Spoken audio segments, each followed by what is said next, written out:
Can we rest here for a little while? The old woman's voice was almost carried away by the wind before it reached the farmhouse porch. The question hung in the cold evening air, small and fragile, like the last leaf clinging to an autumn branch. Rain drifted across the valley in thin silver lines, turning the gravel road into a ribbon of mud and reflection. Beyond the fields, the hills of western Montana disappeared beneath low clouds that seemed determined to swallow the last traces of daylight. Margaret Hayes stood beside her husband with one hand wrapped around the handle of a weathered suitcase. At 75, she looked smaller than she once had, her gray coat hanging loosely from narrow shoulders. Beside her, Robert Hayes shifted his weight carefully, trying not to show how tired he was. 78 years had left their mark on him. His hands trembled slightly from the cold, and his breathing carried the weight of a day spent walking farther than any man his age should have needed to walk. The farmhouse sat alone at the edge of a wide pasture, its porch light glowing like a lantern against the darkening storm. Neither of them expected an answer. They had already heard too many doors close. Too many apologies. Too many polite excuses from strangers who feared becoming responsible for someone else's hardship. For several seconds, nothing moved except the rain. Then a sound broke the silence. Soft paws against wet wood. A German shepherd emerged from beneath the porch roof and stepped into the fading light. He was large and powerful, his sable coat darkened by the damp evening, his amber eyes steady and watchful. The dog paused at the top step and studied the couple without a sound. Robert lowered his gaze. He had always liked dogs, but there was something unusual about this one. The shepherd seemed less interested in guarding the property than in understanding the people standing before him. Margaret swallowed hard. The dog slowly descended the steps. One at a time. Calm. Unhurried. Rain gathered along the edges of his fur. When he finally reached the bottom, he walked directly toward her. Robert stiffened slightly, unsure what would happen next. But the shepherd simply stopped in front of Margaret and lifted his head. Then, with a gentleness that brought tears to her eyes, he rested it against her hand. Margaret froze. The warmth of the dog's fur felt almost unreal after so many cold nights. For a moment she forgot the aching miles, the uncertainty, the fear of tomorrow. She simply stood there while the shepherd leaned closer, as if he had known her for years. "Hello there," she whispered. The dog's tail moved once against the wet ground. Then twice. Robert stared. "That's strange," he murmured. The shepherd looked up at Margaret with an expression that seemed almost familiar. Not recognition exactly. Something deeper. Something impossible to explain. Somewhere behind the farmhouse, a truck door closed. A porch light brightened. Footsteps approached. Yet the shepherd never took his eyes off Margaret. The rain continued to fall around them, but for the first time in a very long while, neither Robert nor Margaret felt entirely alone. And neither of them noticed the old metal tag partially buried near the porch steps, hidden beneath years of dirt and grass, waiting for someone to remember a story that had begun decades earlier. The man who stepped onto the porch looked like someone who belonged to the land around him. Tall, broad-shouldered, and steady in the way only years of discipline could create, Ethan Walker paused beneath the porch light and took in the scene without speaking. Rain tapped softly against the roof above him. The German shepherd remained beside Margaret, refusing to move. Ethan noticed that immediately. Ranger was not unfriendly, but he was cautious around strangers. Yet now the dog stood so close to the elderly woman that it seemed he had appointed himself her guardian. Ethan glanced from the shepherd to the couple and back again. Something about the moment felt unusual. "You two have been walking in this weather?" he finally asked. Robert nodded. "Longer than we should have." Ethan looked at the worn suitcase, the damp coats, the exhaustion they were trying hard to hide. He had seen enough hardship in his life to recognize it without explanation. "Come inside before you catch a chill." The invitation was simple. No questions. No suspicion. Just kindness. Margaret lowered her eyes, overwhelmed by relief she could not quite express. The farmhouse was warm compared to the cold evening outside. A stone fireplace filled the living room with a gentle amber glow. The scent of cedarwood lingered in the air. Framed photographs lined the walls. Some showed mountains. Others showed military teams standing shoulder to shoulder beneath distant skies. Robert noticed one photograph of a younger Ethan wearing a Navy uniform beside Ranger, whose ears seemed too large for his head at the time. The years had changed both of them. Ethan brought hot coffee for Robert and herbal tea for Margaret. Ranger settled beside her chair as though the decision had already been made. Every few minutes the dog would glance up at her face, studying her with quiet attention. Margaret smiled nervously and scratched behind his ears. Ranger immediately closed his eyes. "He likes you," Ethan said. "That is rare." Margaret laughed softly for the first time in days. "I like him too." Outside, the storm continued to move across the valley. Wind brushed against the windows. The farmhouse felt like a different world entirely. Safe. Warm. Still. Yet something continued to tug at Ethan's thoughts. He had never seen Ranger behave this way. Not once. As the evening stretched on, Robert spoke carefully about their travels. Not the full story. Just enough to explain that they had been moving from town to town searching for work, shelter, and a little stability. Ethan listened without interruption. The older couple carried themselves with dignity despite everything. There was no bitterness in their voices. Only weariness. When Margaret stood to place her teacup in the kitchen, Ranger followed her immediately. When she returned, he returned. When she sat, he lay at her feet. Ethan watched in silence. Then, sometime after 9 o'clock, the shepherd suddenly lifted his head toward the front window. His ears twitched. Slowly he rose and walked to the door. A low whine escaped his throat. Not fear. Not alarm. Recognition. Ethan frowned. Outside, hidden beneath the darkness and rain, something connected to the past seemed to be calling the dog home. The house had grown quiet by the time Ethan stepped onto the porch. The rain had softened into a mist that drifted across the pasture like pale smoke.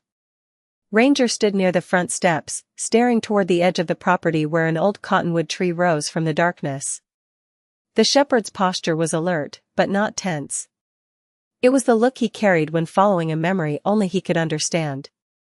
Ethan pulled on his jacket and followed. "What is it, buddy?" he asked softly. Ranger glanced back once before trotting across the wet grass. The beam from Ethan's flashlight danced over puddles and patches of wild grass silvered by the moonlight breaking through the clouds. Behind him, the farmhouse glowed warmly against the night. Ahead, Ranger moved with quiet purpose. The dog reached the cottonwood and immediately began sniffing around its roots. Ethan stopped a few feet away. This tree had stood there longer than the farmhouse itself. He remembered sitting beneath it years ago after returning home from deployment.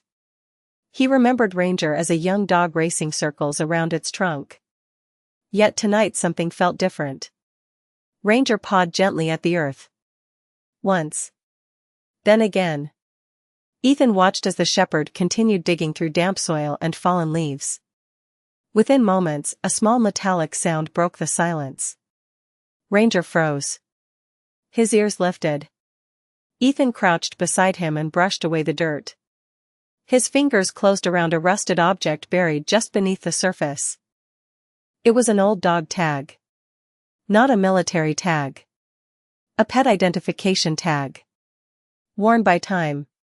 Scratched. Nearly unreadable. Ethan turned it toward the flashlight beam. The engraved letters were faded, but one name remained visible. Daisy. He frowned. The name meant nothing to him. Yet Ranger immediately pressed his nose against the tag and released a soft whine. It was a sound Ethan rarely heard. A sound that carried longing rather than concern. "You know this?" Ethan whispered. Ranger sat quietly beside him. The shepherd's amber eyes never left the tag. Back inside the farmhouse, Margaret sat near the fireplace wrapped in a wool blanket while Robert dozed in a nearby chair. The crackling fire filled the room with warmth. When Ethan entered carrying the tag, Ranger moved directly to Margaret's side again. The older woman smiled and rubbed the dog's neck absent-mindedly. Then Ethan placed the metal tag on the coffee table. The moment Margaret saw it, her expression changed. The color seemed to leave her face. Her hand froze in midair. For several seconds she simply stared. Robert opened his eyes and followed her gaze. "Margaret?" he asked quietly. She leaned forward. Trembling fingers reached toward the tag. "That cannot be possible," she whispered. Ethan looked from her to the object.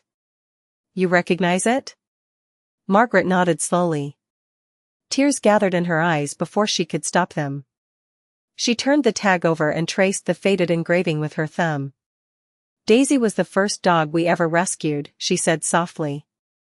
30 years ago." The room fell silent. Even the fire seemed to settle into stillness. Ranger rested his head against Margaret's knee once more, and for reasons none of them yet understood, it felt as though a forgotten door had just begun to open. For a long moment, nobody spoke. The old metal tag rested beneath the glow of the fireplace, carrying the weight of years that had almost disappeared into memory. Margaret held it carefully, as though it might crumble if she pressed too hard. Ranger remained beside her chair, his head resting gently against her leg. The shepherd seemed unusually calm now, as if finding the tag had completed something important. Ethan settled into a chair across from them and waited. He had learned long ago that some stories arrived slowly and deserved patience. Margaret smiled faintly through her tears. 30 years ago, Robert and I ran a small rescue shelter outside Billings, she said. The firelight reflected in her eyes as old memories began returning. It was nothing fancy.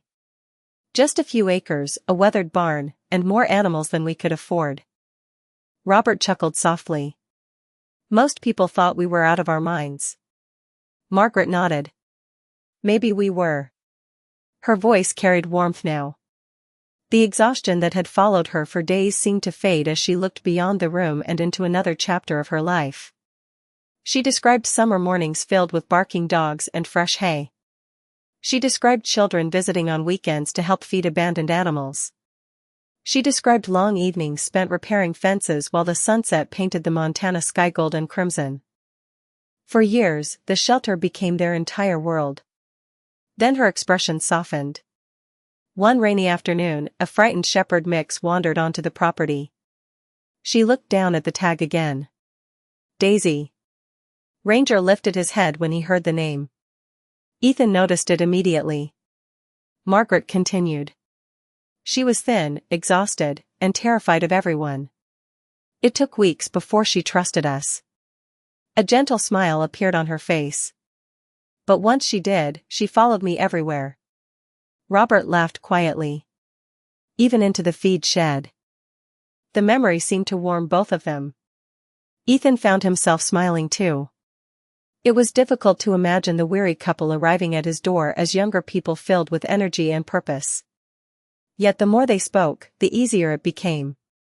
The shelter had not simply been a place for animals. It had been a place where hope lived. What happened to it? Ethan asked softly. The room grew quiet again. Margaret lowered her eyes. Times changed. Outside, wind brushed against the windows. Donations became harder to find. Veterinary bills grew larger. Storm damage hit us twice in 3 years. We kept trying. Robert stared into the fire. Eventually we could not keep up. The words were simple, but the sadness behind them lingered. Margaret folded her hands together. When we closed the shelter, every animal found a home except Daisy. She disappeared 2 days before the final transfer. Ranger suddenly stood and walked toward the hallway. Then he looked back at Margaret and released a small whine. Not a sad sound. An encouraging one. As if he wanted her to follow. Ethan felt a strange chill move through him. Because for the first time that night, he began wondering whether the story they remembered was not finished after all. Margaret slowly rose from her chair. The fire crackled behind her as she followed Ranger down the hallway. The old wooden floor creaked beneath her steps. Ethan exchanged a glance with Robert and quietly followed. Something unusual was happening, and all three of them felt it. Ranger moved with confidence, passing framed photographs and shelves lined with books until he reached a small storage room near the back of the house. The shepherd stopped in front of an old cedar chest tucked beneath a window. Moonlight filtered through the glass, painting pale silver lines across the floorboards. Ranger sat beside the chest and looked directly at Ethan. "You want me to open it?" Ethan asked. The dog responded with a gentle thump of his tail. Ethan knelt and lifted the lid. A faint scent of cedar drifted into the room. Inside were old journals, military keepsakes, photographs, and stacks of papers he had not touched in years. Ranger immediately lowered his nose into the chest and carefully nudged a faded photograph toward the edge. Ethan picked it up. The image had yellowed with age. A much younger woman stood smiling beside a weathered barn surrounded by dogs. Several children were gathered around her. The moment Margaret saw the photograph, her breath caught. "That was taken at the shelter," she whispered. Ethan looked closer. He had never seen the picture before. It must have belonged to the previous owner of the farmhouse. He turned it over. Written on the back in faded ink were a few words. "Thank you for saving Daisy. She finally found a family." Margaret pressed a hand against her mouth. Robert stepped closer, reading the message over Ethan's shoulder. "Who wrote that?" Ethan asked. Margaret shook her head slowly. "I do not know." Her eyes filled again. "We never found Daisy after she disappeared." Ranger nudged the cedar chest once more. This time he pushed aside a small notebook buried beneath old papers. Ethan opened it carefully. Most of the pages were filled with routine notes from years ago, but one folded letter slipped free and landed on the floor. The paper was worn and fragile. Ethan unfolded it. The handwriting belonged to an elderly man named Walter Bennett, the former owner of the farmhouse. The letter explained that nearly 3 decades earlier he had discovered a frightened shepherd mix wandering near his property. The dog wore a tag with the name Daisy. Walter had taken her in, cared for her, and eventually built a life around her companionship. Ethan continued reading. Then he reached a sentence that made him stop. Daisy later gave birth to a litter of puppies. One of those puppies remained on this farm for generations. Silence filled the room. Slowly, Ethan looked toward Ranger. The shepherd sat perfectly still beneath the moonlight. Margaret's eyes widened as understanding began to settle over everyone present. Ranger had not recognized her by chance. Somehow, through a line stretching back decades, the memory of kindness had survived. And standing there beside the cedar chest, Ethan realized this was no longer simply a story about a lost dog. It was a story about goodness finding its way home after 30 years. Sleep came slowly to the farmhouse that night. Long after the fire had faded into glowing embers, Ethan remained awake at the kitchen table, staring at the old letter beneath the soft yellow light above the sink. Outside, the storm had finally passed. The valley rested beneath a sky scattered with stars, and the silence carried the peaceful weight that only rural Montana seemed capable of holding. Across the room, Ranger slept near the doorway of the guest room where Robert and Margaret were resting. Even in sleep, the shepherd seemed content, as though some burden he had carried unknowingly had finally been lifted. Ethan folded the letter carefully and looked toward the hallway. The story refused to leave his mind. 30 years earlier, a struggling couple had opened their hearts to abandoned animals when they had very little themselves. One frightened dog had vanished from their lives. Decades later, that simple act of kindness had somehow circled back to his doorstep. The next morning arrived with golden sunlight spilling across the pasture. The air smelled of wet earth and pine. Birds moved through the cottonwood branches, filling the morning with song. Margaret stepped onto the porch wrapped in a borrowed sweater and stopped in surprise. Ranger was already waiting beside the steps. The moment he saw her, his tail began to sway. "Good morning to you too," she said with a smile. For the first time in many months, her voice sounded lighter. Robert joined her a few minutes later carrying a mug of coffee. He stood quietly, taking in the view. The distant mountains shimmered beneath fresh snow, and the fields glowed with the rich green of early spring. Ethan noticed something different about both of them. The exhaustion remained, but the hopelessness seemed smaller now. During breakfast, conversation flowed more easily than it had the night before. Stories emerged. Memories. Laughter. Margaret spoke about dogs that had escaped baths and hidden inside feed barrels. Robert described repairing fences at sunrise while dozens of eager animals followed him across the property. Ethan listened carefully. Then a detail caught his attention. "You said the shelter closed because of financial problems," he said. Robert nodded. "We lost almost everything keeping it open." Ethan hesitated. "Almost everything?" A shadow crossed Robert's face.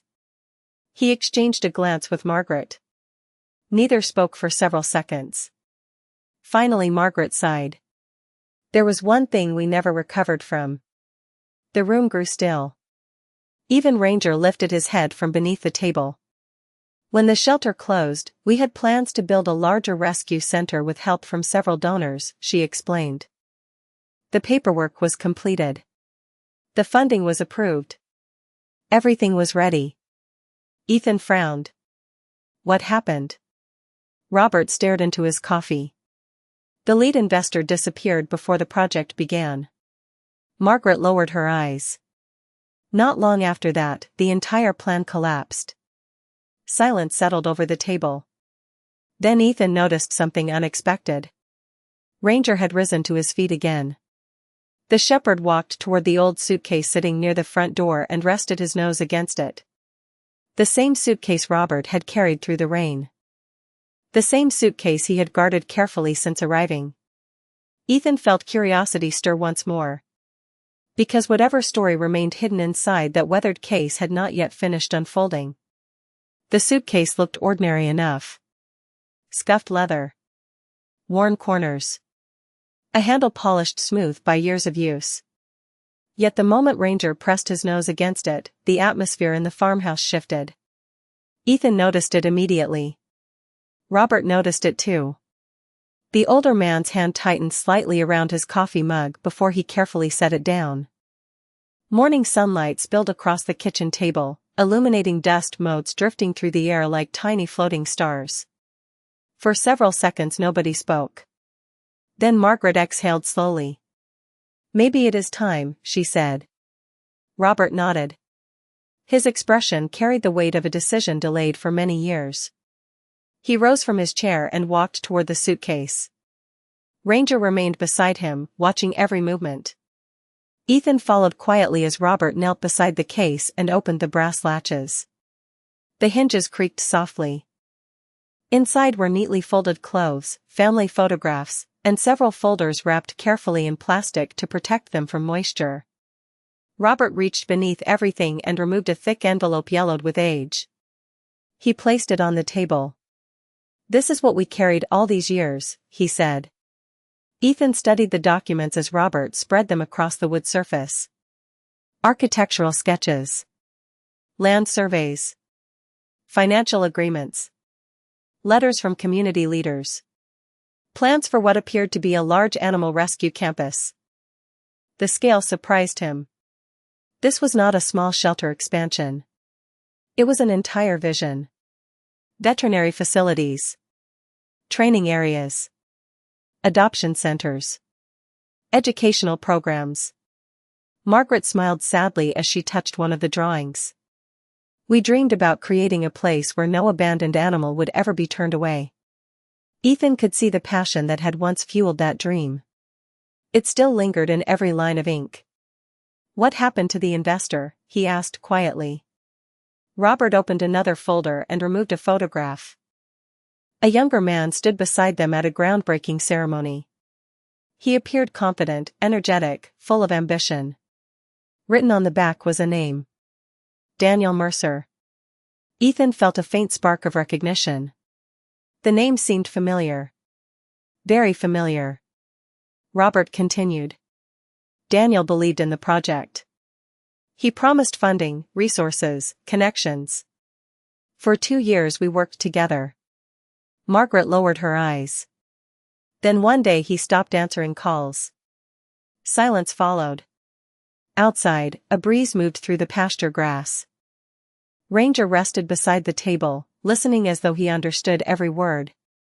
Ethan picked up one of the letters and froze. The return address caught his attention.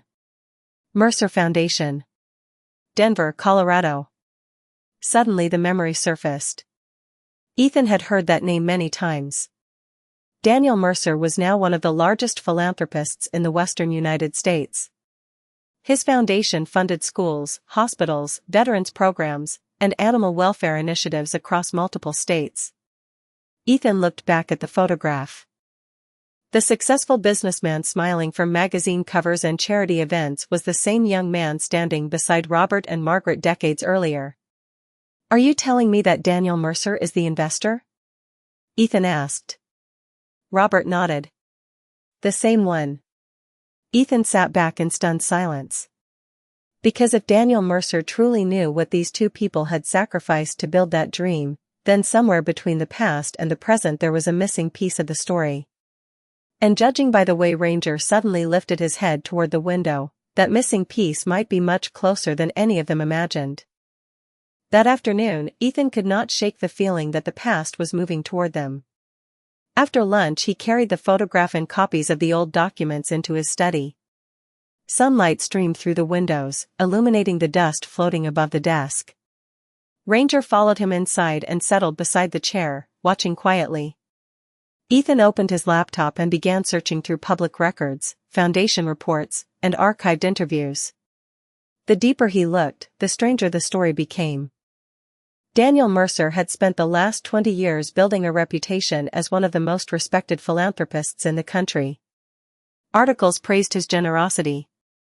Communities celebrated the schools, shelters, and hospitals he helped fund. Yet nowhere could Ethan find any mention of Robert Hayes, Margaret Hayes, or the rescue center that had inspired the earliest stages of Mercer's charitable work. It was as though an entire chapter had vanished. Ethan continued reading until he discovered something unexpected. An upcoming foundation event was scheduled less than 80 miles away in Bozeman the following day. Daniel Mercer himself would be attending. Ethan stared at the screen. The timing felt impossible. Across the room, Ranger suddenly lifted his head and looked toward him. The shepherd's tail tapped once against the floor. Ethan smiled faintly. "You think we should go?" Ranger stood immediately. The answer seemed obvious. Later that evening, Ethan shared the discovery with Robert and Margaret. Neither spoke at first. Margaret looked down at her hands while Robert stared through the kitchen window toward the fading light outside. "After all these years, I do not even know what I would say," Margaret admitted softly. Ethan nodded. "Maybe you do not need to say much." Silence settled over the table.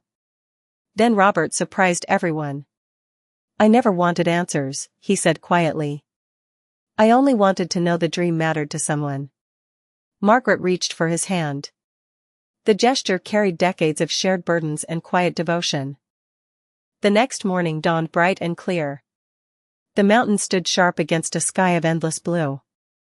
Ethan drove west along winding roads lined with pine forests and open ranchland. Ranger occupied the back seat while Robert and Margaret sat beside each other in thoughtful silence. The landscape rolled past in shades of green and gold. Small towns appeared and disappeared.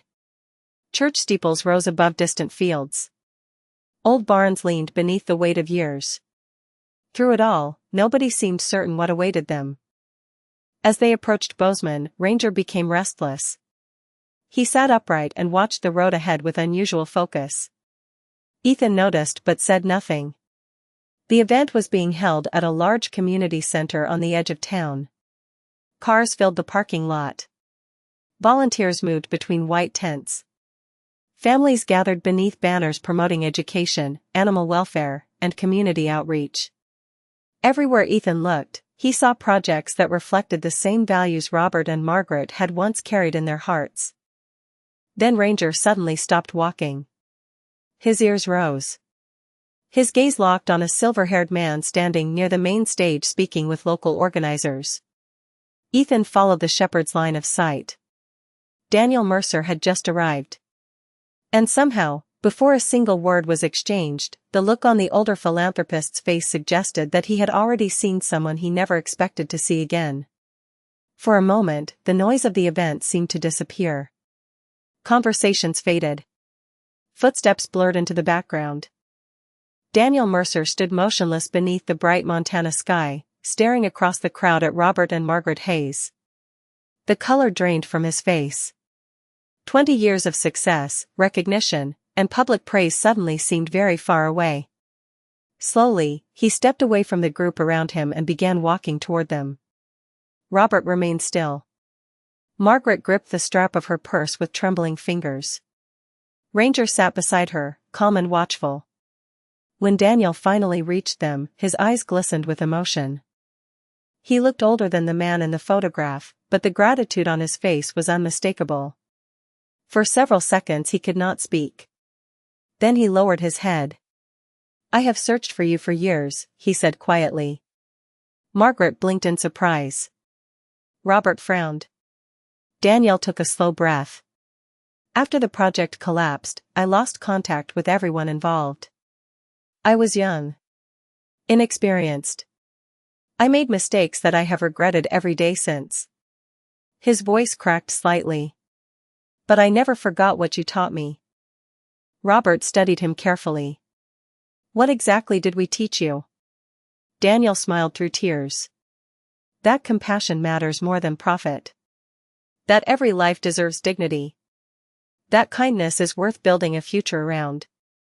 Around them, people continued moving through the event, unaware that a decades-old story was finding its ending. Daniel reached into his briefcase and removed a folder. He handed it to Robert. Inside were photographs, plans, and official documents. Robert's hands trembled as he turned the pages. Margaret leaned closer. Neither could believe what they were seeing.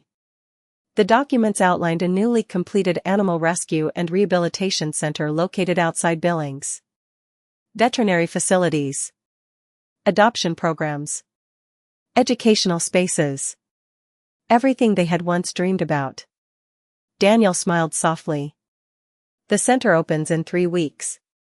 Margaret looked up in confusion. "Why are you showing us this?" Daniel's eyes filled again.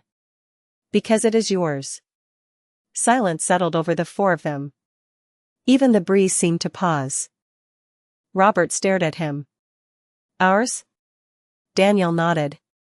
"The foundation built it using the plans you created 30 years ago. Every detail came from your original vision." Margaret covered her mouth. Tears slipped down her cheeks. Daniel continued. "And if you are willing, I would like both of you to serve as honorary founders. The shelter will carry your names." For a moment, nobody moved. Then Margaret stepped forward and embraced him. Robert followed. Years of disappointment, loss, and uncertainty seemed to melt away beneath the warmth of that simple reunion. Nearby, Ranger wagged his tail and rested beneath the shade of a cottonwood tree. Late that afternoon, the four of them stood together overlooking the future rescue center from a nearby hill. Sunlight stretched across the valley in bands of gold. Birds drifted through the endless blue sky. Robert slipped an arm around Margaret's shoulders. Ethan stood quietly beside them. Ranger settled at their feet. No one felt the need to say much. Some stories do not end with riches. Some do not end with fame. They end with a door opening exactly when hope is almost gone. As the sun slipped behind the mountains, Margaret reached down and rested her hand on Ranger's head. The shepherd closed his eyes peacefully. 30 years earlier, a frightened dog had wandered into her life. Now, through grace, memory, and loyalty carried across generations, that single act of kindness had finally found its way home.